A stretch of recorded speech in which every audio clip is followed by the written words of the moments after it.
Friends, today I'll discuss about Stokes' law. Stokes' law is very similar to the viscous force, but this one force is called drag force and also called retarding force. मतलब इसको retarding force भी बोला जाता है, drag force भी बोला जाता है। एक्चुअल में किस तरीके से होता है कि मान लो एक एग्जांपल के लिए कि यदि किसी एक बॉल को हम थ्रो करते हैं हवा में, तो स्टार्टिंग में उसका स्पीड कुछ होता है, फिर धीरे धीरे उसका स्पीड जो है सो कम होने लगता है, धीरे धीरे स्पीड कम होते होते रुक जाता है वो। तो इसके पीछे क्या रीज़न है? उसके पीछे रीज़न ये है कि जो उस हवा है, आई मीन एयर है, वहाँ पे जिस मीडियम में उसको हम थ्रो कर रहे हैं, एयर मीडियम में यदि थ्रो कर रहे हैं, तो एयर उसके अपोजिट डायरेक्शन में एक फोर्स लगा रहा है। That one force is the dragging force और रिटार्डिंग फोर्स। कुछ इस तरीके से इधर भी वेलोसिटी से बॉल मूव कर रहा है, उसके अपोजिट डायरेक्शन में ड्रैगिंग फोर्स लग रहा है। या तो एक एग्जांपल के ले सकते हो कि आप बाइक चलाते हो, तो बाइक चलाते हो तो देखते होगे कि यदि हम स्लो स्लो मूव कर, मतलब बाइक को बहुत कम स्पीड में रखते हैं, तो आपका फेस पे जो है सो हवा बहुत कम लगता है। और वही चीज़ यदि स्पीड को हम बहुत ज़्यादा बढ़ा देते हैं, तो आप फील करने लगते हो कि हमको जो उधर से अपोजिट डायरेक्शन से जो हवा आ रहा है, हमको मतलब उसको रोकने की, हमको मतलब रोकने की कोशिश कर रहा है। ठीक है, हवा जबकि वहाँ पे रेस्ट में है, एयर जो है वो रेस्ट में है, बट एयर का जो लेयर्स हैं, लेयर आपको क्या कर रहा है, लेयर जो है सो रेसिस्ट कर रहा है किसको, उस बाइक को, मतलब आपके साथ उस पूरे बाइक को क्या कर रहा है, रेसिस्ट कर रहा है, अपने मतलब अपोजिट डायरेक्शन में रेसिस्ट कर रहा है। वो रेसिस्टेंस जो यहाँ पे है, that one is the dragging force. उसको हम यहाँ पे एक तरीके से बोल सकते हैं रिटार्डिंग फोर्स। वो वाला फोर्स काम करता है। और भी एग्जाम्पल यदि आप लेना चाहते हो तो पेंडुलम को ले सकते हो, कि यदि हम पेंडुलम को एयर मीडियम में रखें, एक पेंडुलम है, पेंडुलम को ऑसिलेट करा देते हैं, तो ऑसिलेट करा देंगे तो क्या वो 100% एक ही जैसा ऑसिलेट होता रहेगा? बिल्कुल नहीं होता रहेगा, कुछ देर में वो रुक जाता है। तो उसके पीछे रीज़न क्या है? वहाँ पे एयर रेसिस्टेंस एक्ट कर जा रहा है, मतलब वहाँ पे ड्रैगिंग फोर्स एक्ट कर रहा है, रिटार्डिंग फोर्स एक्ट कर रहा है। रिटार्डिंग मतलब होता है स्लो डाउन हो जाना, तो स्लो डाउन हो जाना। ड्रैगिंग फोर्स भी कह सकते हैं एक तरीके से, उस तरीके से कि स्लो मतलब उसको कर दे रहा है वो। और ये हमेशा किधर एक्ट होता है? Opposite direction of the motion. तो यहाँ पे कह सकते हैं कि स्टोक्स लॉ जो है वो क्या बता रहा है? It is the drag force acting in opposite direction of the motion. Opposite direction में मोशन काम करता है, that one force is the opposite direction में जो फोर्स एक्ट कर रहा है, that one force the dragging force और रिटार्डिंग फोर्स ऑल्सो। ओके। तो एक साइंटिस्ट थे, 22 कह सकते हैं, इस जो स्टोक्स लॉ को दिया गया है, वही फोर्स को, ड्रैग फोर्स को बताया गया है यहाँ पे। और वो ड्रैग फोर्स जो बताया, उस साइंटिस्ट का नाम था सर जॉर्ज जी स्टोक्स। ठीक है, वो अपने नाम पे स्टोक्स लॉ को रखा है यहाँ पे। और उसका एक्सपेरिमेंटल यहाँ पे देखो, डायरेक्ट यहाँ पे इक्वेशन दिया गया है, F is equals to 6 pi eta R into V. अब यहाँ पे बोलोगे कि ईटा क्या है, आर क्या है, वी क्या है? तो देखो एक बॉल के लिए है, यदि मतलब ये क्या है ना, स्फेरिकल के लिए ये जो बताया गया है, दिस वन ड्रैग फोर्स, ये ड्रैग फोर्स सिर्फ स्फेरिकल ऑब्जेक्ट के लिए बताया गया है। तो स्फेरिकल ऑब्जेक्ट के लिए बताया जाएगा, तो देख सकते हो कि बॉल है, तो इसका रेडियस कितना हो सकता है? इसका रेडियस को या तो एनसीईआरटी में ए माना है, हम आर मान रहे हैं यहाँ पे, ठीक है। तो इसका रेडियस को मान लेते हैं आर है, ठीक है। और इसका जो जिस मीडियम में जा रहा है, चाहे ये लिक्विड में जा रहा है, मतलब एयर में जा रहा है, तो इसका कॉफिशिएंट ऑफ विस्कोसिटी जो होगा ईटा होगा, कुछ तो होगा इसका वैल्यू। और वही चीज़ वाटर में होता तो वाटर में भी इसका कॉफिशिएंट ऑफ विस्कोसिटी चेंज करेगा, बट होगा तो ज़रूर। तो कॉफिशिएंट ऑफ विस्कोसिटी हो गया। और ये वी क्या है? बॉल का स्पीड। ठीक है, तो ये तीन चीज़ है, मतलब फोर्स जो है सो तीन फैक्टर पे डिपेंड कर रहा है, यहाँ पे टोटल 3 फैक्टर्स पे डिपेंड कर रहा है। बट इस मैथमेटिकल फॉर्मूला को हम लोग प्रूव कैसे करेंगे? ये तो यहाँ पे लिखा हुआ है, इसको हम लोग प्रूव कैसे करेंगे? तो इसको एक्चुअली प्रूव करने के लिए आपको डायमेंशनल मेथड को यूज़ करना पड़ेगा, डायमेंशनल मेथड।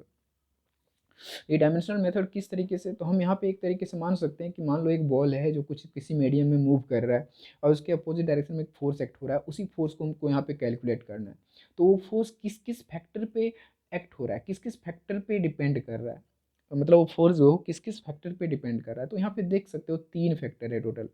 एक साइज पे डिपेंड कर रहा है, मतलब साइज मतलब एक तरीके से बोल सकते हैं उसका रेडियस पे डिपेंड कर रहा है। रेडियस बड़ा होगा तो ऑब्जेक्ट बड़ा हो जाएगा ऑब्वियसली, ठीक है। तो उसके रेडियस पे डिपेंड कर रहा है, साथ ही साथ स्पीड पे डिपेंड कर रहा है, और साथ ही साथ क्या डिपेंड कर रहा है? कॉफिशिएंट ऑफ विस्कोसिटी, मतलब एयर मीडियम है तो उसका ईटा कुछ होगा, यदि वो लिक्विड मीडियम है, वाटर मीडियम है तो कुछ होगा, यदि हनी मीडियम है तो हनी का मीडियम, मतलब डिफरेंट डिफरेंट के लिए डिफरेंट डिफरेंट वहाँ पे विस्कस, मतलब ये क्या बोल सकते हो, ड्रैगिंग फोर्स एक्ट होगा। तो देयर आर टोटल 3 फैक्टर्स, मतलब 3 फैक्टर पे डिपेंड कर रहा है। तो यहाँ पे हम डायरेक्ट लिखेंगे उस फैक्टर्स को, इसको हमको हम लोग प्रूव करने की कोशिश करेंगे। तो देखते हैं। तो यहाँ पे लिखेंगे कि dragging force, I mean F D, depends on, depends on तो डिपेंड्स अपॉन, आप जो लिखना चाहते हो, डिपेंड्स ऑन, किस किस फैक्टर पे डिपेंड कर रहा है, तो यहाँ पे लिखेंगे हम लोग। ये फर्स्ट चैप्टर में ही डायमेंशनल मेथड में पढ़े थे कुछ इस तरीके से कि मतलब डायरेक्टली प्रोपोर्शनल उसको दिखा देना होता है। पहला फैक्टर कौन है, ईटा, तो इसका पावर लगा देंगे ए। नेक्स्ट वन क्या है, स्पीड ले लो, तो स्पीड है तो इसके ऊपर लगा दो power B. And next one क्या है, आर, तो आर के पावर लगा देते हैं सी। कुछ ज़रूरी नहीं है कि हम इसके ऊपर ए लगाएंगे, इसके ऊपर बी लगाएंगे, इसके ऊपर सी लगाएंगे, किसी के ऊपर ए बी सी आप लगा सकते हो, उससे कोई फर्क नहीं पड़ता। ठीक है, आपका कैलकुलेशन सभी तरीके से कहीं भी ए बी सी रखोगे वैल्यू आपको एग्जैक्ट ही मिलेगा। ठीक है, तो ये इक्वल्स टू कॉन्स्टेंट एक आएगा यहाँ पे के, यहाँ पे लिखेंगे ईटा पावर ए भी पावर बी और R to the power of C, this one. इसको हम लोग इक्वेशन 1 मान लेंगे। अब सबका डायमेंशन को लिख लेते हैं, dimension of all 4 quantities. First one force है ना, तो इसका तो सब जानते हैं, तो यहाँ पे लिखेंगे डायमेंशन, सबसे पहले डायमेंशन लिखना पड़ेगा तभी तो इक्वेट करेंगे। डायमेंशन ऑफ किसका लिखेंगे, फोर्स का। तो फोर्स का तो जानते हैं हम लोग, डायमेंशन क्या होता है, M L T minus two, this one. Okay, next one dimension of eta, इसका डायमेंशन हम इसके पहले कोफिशिएंट ऑफ विस्कोसिटी का डायमेंशन आपको बता चुके हैं, वो होता है कितना, M L minus one T to the power minus one, this one. Okay, ये डायमेंशन मिल गया। नेक्स्ट वन किसका, वी का। वी का तो आप जानते हो, स्पीड का क्या होता है, L T minus one metre पर सेकेंड ना, तो L T minus one. And next one क्या बचा, आर। आर क्या है, डिस्टेंस है, मतलब लेंथ है, तो इसका क्या हो जाएगा, मीटर, मतलब इसका एल होगा ओनली डायमेंशन। तो सबका डायमेंशन हम लोग लिख लिए। अब क्या करना है, इक्वेशन 1 में इसको सब्स्टिट्यूट कर देना है। इक्वेशन 1 में सब्स्टिट्यूट करने के बाद फिर हम लोग कैलकुलेट कर लेंगे इक्वेट करके। ठीक है, तो सबका डायमेंशन हमको यहाँ पे मिल गया है। अब यहाँ पे लिखेंगे हम लोग फ्रॉम 1, फ्रॉम इक्वेशन 1, पहला इक्वेशन से। तो पहला इक्वेशन से देखो, एफ के जगह पे क्या पुट करेंगे, एफ के जगह पुट करेंगे M L T minus two, this one. ठीक है, is equals to, right side में क्या है, के कांस्टेंट, उसको भी छोड़ देते हैं, बाकी चीज़ को लिख लेते हैं। ईटा का क्या है, इसका है एम एल माइनस वन और T minus one to the power of क्या है, ए। नेक्स्ट वन क्या चीज़ है, L T minus one, L T minus one, L T minus one to the power of B. And next one L to the power of C. इस तरीके से इसको हम लोग थोड़ा अरेंज कर लेते हैं अच्छे से, इसको थोड़ा अरेंज कर लेते हैं तो अच्छा रहेगा। देखो किस तरीके से अरेंज करते हैं इसको, एम ना, तो लेफ्ट साइड में क्या है, एम, इसके पावर कितना है, वन है। नेक्स्ट क्या है, एल, एल का पावर कितना है, वन है। और टी का पावर कितना है, लेफ्ट साइड की मैं बात कर रहा हूँ, टी ना, T to the power minus two, ये चीज़ है। तो लेफ्ट साइड का हम लोग पावर को कुछ इस तरीके से रिप्रेजेंट कर दिए। अब राइट साइड का देखते हैं, तो राइट साइड में क्या क्या है उसको देख लेते हैं।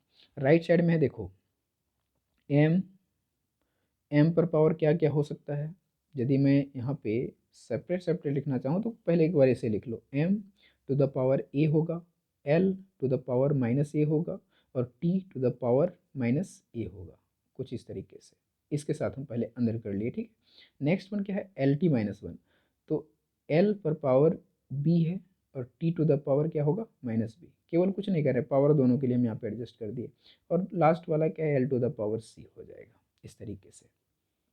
अब इसको थोड़ा सा और एडजस्ट करके लिखते हैं। इसको और अच्छे से एडजस्ट करना चाहते हो तो क्या होगा, लेफ्ट साइड तो एज इट इज़ रहेगा, लेफ्ट को हम लोग कोई चेंज नहीं करते हैं। राइट साइड में देखो क्या हो जाएगा, राइट साइड में अपना हो जाएगा, देखो मास को अलग कर लेते हैं, लेंथ को अलग कर लेते हैं और टी को अलग कर लेते हैं। तो ऐसे में यदि आप मास, लेंथ और टाइम को अलग अलग करते हो तो देखो, एम, ए तो पावर यहाँ पे है, और कहीं मास दिख रहा है दूसरा में, नहीं दिख रहा है, मतलब M to the power A only होने वाला है, केवल यही होगा, मास टू द पावर कितना होगा, ए।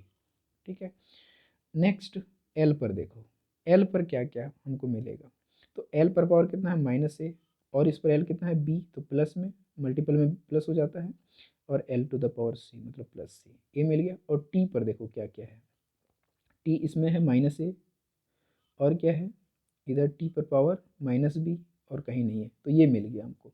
अब दोनों साइड से इक्वेट कर देना है। इधर क्या है मेरा, M one, L one, and T पर कितना है, माइनस टू। दोनों साइड इक्वेट कर दो, तो यहाँ पे लिखेंगे equating both side of the powers. Powers को क्या करना है, इक्वेट करना है, क्योंकि देखो दोनों साइड का बेस सेम है तो पावर ही तो इक्वेट होगा सिर्फ। तो यदि मैं इसको इक्वेट करूं तो क्या रिजल्ट मिलेगा, उस चीज़ को यहाँ पे हम लोग को देखना है। तो देखो यदि इसको इक्वेट तुम करोगे तो आपको रिजल्ट जो मिलेगा वो क्या मिलेगा, वो देख लो। जैसे हमारा लेफ्ट साइड में m है ना, यहाँ पे देख लो एक बार ठीक फिर से।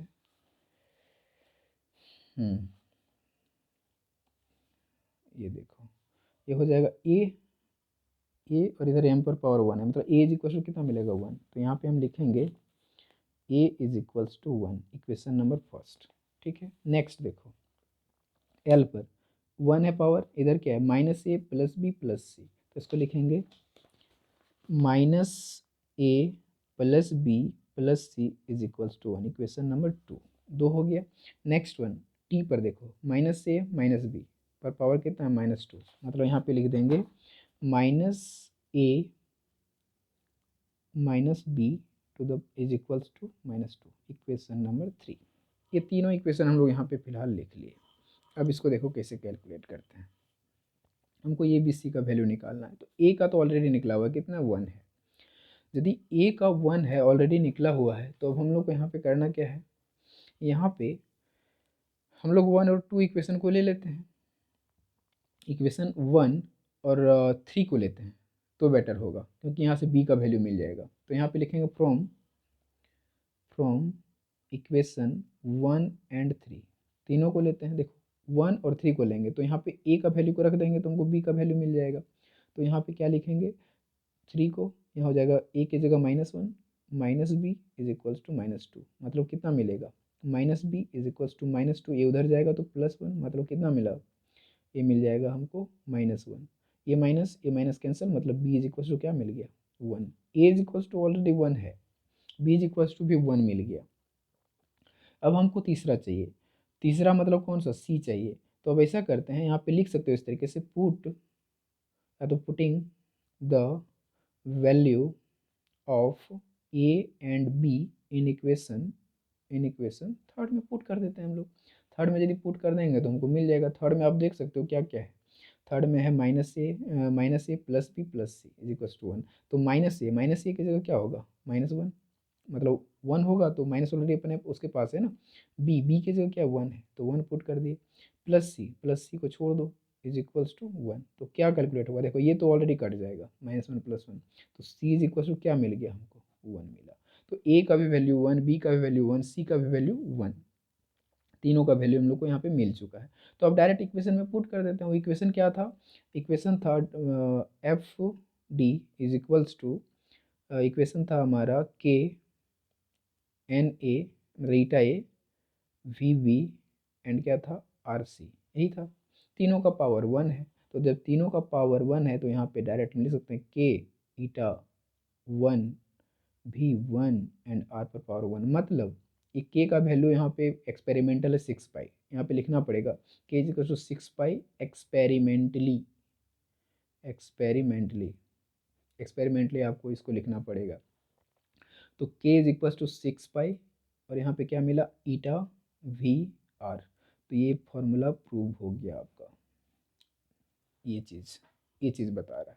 इससे क्या पता चला आपको, इससे पता चल रहा है कि जो हम यहाँ पे यदि प्रोपोर्शनलिटी के फॉर्म में दिखाना चाहें, प्रोपोर्शनलिटी के फॉर्म में रिप्रेजेंट करना चाहें, तो सभी एक दूसरे के डायरेक्टली प्रोपोर्शनल है।